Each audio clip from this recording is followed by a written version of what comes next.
বেশ লম্বা একটা উৎসবের মেজাজ কাটিয়ে এক্সামের মরশুম শুরু হচ্ছে। এক্সাম নিয়ে স্টুডেন্টরা যত না বেশি চিন্তিত, তার থেকে বেশি ওরিড তাদের বাবা মায়েরা।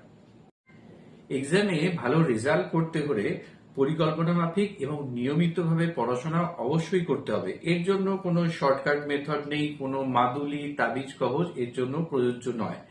দেবী সরস্বতীকে প্রসন্ন করতে হলে অনুশীলন অবশ্যই প্রয়োজনীয়।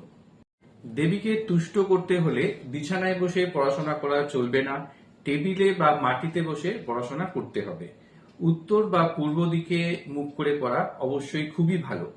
কোনো বিষয় নিয়ে রিডিং পড়া অভ্যাস প্রত্যেকদিন রাখতে হবে এবং হাতের লেখা প্রত্যেকদিন লিখতে হবে। এই সময় মোবাইলের ব্যবহার কিছুটা কমালেই ভালো। গুরুজনদের সাথে এবং বাবা মায়ের সাথে খুব ভালো ব্যবহার রাখতে হবে। তাদের সঙ্গে অযথা তর্ক বিতর্কে জড়িয়ে পড়া